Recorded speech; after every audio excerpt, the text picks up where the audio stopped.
What do you do when you are stuck in a place of no return and incarceration feels like a vacation destination because at least you get to see outside? That was Madeline. Madeline was an amazingly beautiful teenager with a smile that could silence a stadium. But none of this beauty could be appreciated because she had SCID, severe combined. You can pronounce that in your head. Basically, her immune system worked like a simp, easy to walk all over, making her susceptible to all kinds of infections. Her whole life, she was accustomed to three people: her mom, who was a doctor; Carla, who was a confidant and nurse, and has been working with the family for over 15 years, and Rosa, daughter of Carla, who was about to go to college in Michigan while she was stuck in her room. She enjoyed the serene, imagining all the beautiful places she could visit, knowing very well she could never be physically present. As much as she enjoyed the outside, her imaginations were enough. Nothing ever pulled her to take a leap, until his name was Oliver, but he called himself Olly. From the moment Olly and his family arrived, Maddy and Olly couldn't take their eyes off each other. It was obvious what Olly was looking at, but Maddy could have been excited for no reason.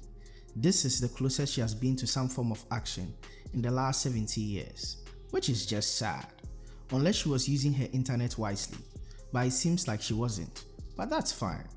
Olly was determined. He seemed like the guy who was detached enough to go after what he wants, damning the consequences, and so he did. He visited Maddy with his sister to give their family a bundt cake to say sorry for moving into the neighborhood. Now that's funny. But Maddy's mom was not allowing any contraband to enter her prison facility under any circumstances. Maddy watched and laughed as this interaction happened, but lucky for Maddy, she was in for a show she did not know she needed. Olly had his window facing Maddy's and got her attention every night, making her laugh. He did so with different skits featuring the bundt cake she wanted and could never have. Somehow that was her life, but Olly tried his best to give Maddy a chance at happiness before she kicked the bucket. In her case, before the bucket kicks her. Olly was intrigued. She never comes outside. Maybe she's just an indoor person. But he had to find out. The skits and the silence weren't going to cut it. Maddy took his number and they started texting, getting to know each other. Now, for someone who has been stuck in a rut for 17 years, her race game wasn't horrible. She created enough mystery and challenge to keep Olly hooked. And who doesn't love the forbidden fruit? This is why we are all here today, with insatiable libidos. Maddy couldn't hide her joy. She was glowing and smiling incessantly. And Carla would have been terrible at her job if she didn't figure this out. She knew, and Maddy asked if he could come visit, but stripping him naked and cleaning him up was going to be too much for Carla. Just kidding. Carla could not condone uncontrolled visits and vehemently rejected this clandestine meetup, but she saw how much this could mean to Maddy and decided to indulge. Maddy met Olly in her imaginative room, a room set up so she could feel closer to the world, a befitting room for this very moment. They were very chatty on text, but never seeing each other. I get why Maddy was nervous. I don't know what Olly was nervous about. You've obviously seen more women, and you might be the only guy she will ever see. My bad. Maybe he was nervous because he might kill her. That will make me nervous too. They got close enough to feel each other without touching, and Nurse Carla was there to make sure this was not the forbidden fruit they wanted to explore. But Maddy was more than excited. If she couldn't go outside, maybe she can finally let the outside in. She was hoping she could do this again soon, but Carla needed to check her vitals first to make sure she was okay. Maddy's mom knew nothing about this. She was extremely cautious and overprotective. Being a doctor, she knew the dire effects of the disease her daughter had, and her safety always came before her happiness. She always tried to take the days off from work for Maddy's birthday and special holidays. It was the 4th of July, and Maddy urged her to go to work, convincing her she could take care of herself. But Olly was coming over. Olly came, as always in his black shirt, and they spent the night together, talking about life and highlighting the night with a magical kiss as the stars brightened with the lights from the holiday fireworks. She described the moment as perfect to Olly. We did not know how special that kiss was until Maddy risked her life to save Olly. Olly was amazing, but his family had a few problems. Reason for the bundt cake, in case you missed that. Olly's stepfather was abusive, so they moved around a lot, and that's how they ended up neighbors with the Whittiers. One morning, Maddy heard a bang from her room. It was Olly and his stepfather.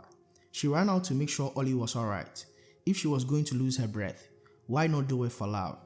Love really makes us do stupid things. In Maddy's case, deadly things. Her love was much stronger. But what was the plan here?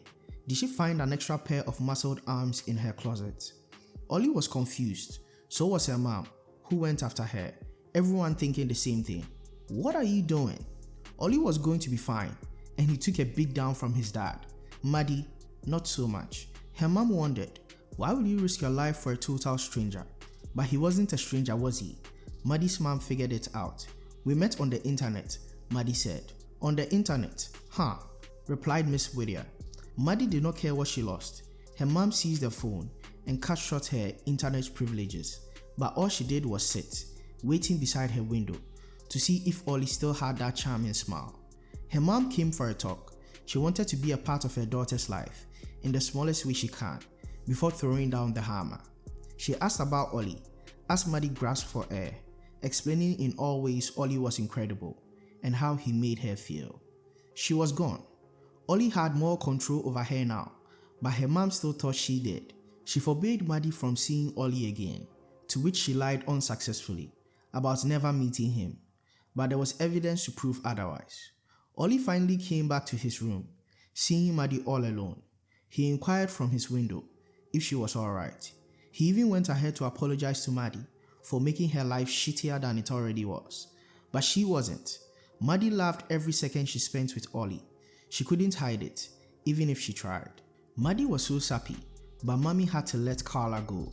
She put Maddy's life at risk when she allowed Olly in. Carla is like family, but this was an unpardonable sin. Maddy lost the only person she could trust and lost herself in the process, or gained a new self, depending on who you ask. She purchased a credit card online and decided to go on an expedition with Olly to Hawaii. She left a note for her mom, explaining how death wasn't what she feared the most, but living was, and the only way she was going to live was the Olly way. Free road and good music was all Maddy needed to light up her spirits as they drove closer to her first love, the ocean. For the first time in Maddy's life, breathing did not matter anymore. She was free of all restraints, and she took full advantage of the present. They were happy, sharing their darkest experiences and topping it off with their passionate feelings, telling each other the three forbidden words. They went into the night, staring at each other and doing what is normally next after people say those three words. And a beautiful night it was. Don't worry, I didn't get to watch it too. You are not missing much. We could tell from how she looked the next morning, they could be happy forever in this place. But life gave her a reality check. She was fine 1 minute and was in the hospital the next, and before she knew it, she was back home with her overprotective mom. I mean, her mom was good. We have to give her credit. She was a manipulative witch, but aren't those all moms? Maddy got better and stayed away from living for a while. Death came for a visit, and love wasn't realistic anymore. It was too painful. And Maddy's mom made sure she understood. This isn't going to work, she said. Olly will move on and find someone else who can breathe freely. Maddy might have been homeschooled, but she wasn't stupid. There was evidence to support her mom's worries, and she shared those worries with Olly. Olly tried persistently to reach out, but Maddy was giving him the cold shoulder until she heard another bang. It was Olly and his family moving once again to New York, this time to somewhere more stable because they were leaving his drunken stepfather behind. Maddy looked unexpectedly as her love washed away with the wind, but she was pretty fine. At least she seemed like she was, until she got another unexpected news, this time from a doctor. The doctor said something Maddy had never heard before her whole life. She doesn't have skin. No, that can't be true. She had to make sure this doctor wasn't jerking her off, and so she looked and scoured in her mom's things, trying to find any paper trail with that medical information, but there was none. Maddy's mom came in for questioning. Maddy was in total shock. Honestly, so was I. I had goosebumps. Did this woman imprison her daughter for no reason? Do I really have skin? Maddy inquired, but Mommy never answered. Maddy ran out the door. She had lost everything she ever wanted. over a diagnosis that wasn't even real. Since there was no Olly, she went to Carla, spending time with her family. She was confused and lost, her whole life flashing before her eyes. Her mom came to Carla's house to explain her story. Their family was torn apart when the accident happened. The accident that caused the death of her husband and Maddy's brother. Maddy was all she had left, and she vowed to protect her with her dying breath. Maddy got sick, and the doctors couldn't figure out what was wrong, so she made up a diagnosis and built $1 million prison so she did not lose her. Maddy understood, but still wanted her to leave. Her consistent effort not to lose her ended up in a glaring failure. The life of opposites. We don't know where time went or what happened to their relationship, but we saw Maddy live freely like a normal person should, and finally called Olly to meet at the old bookstore in New York, not knowing if he would show up. It was a mini scavenger hunt as Maddy searched for Olly all over the bookstore until she feasted her eyes on the love of her life. They shared a moment's kiss and let love reign, enjoying every moment that came with it.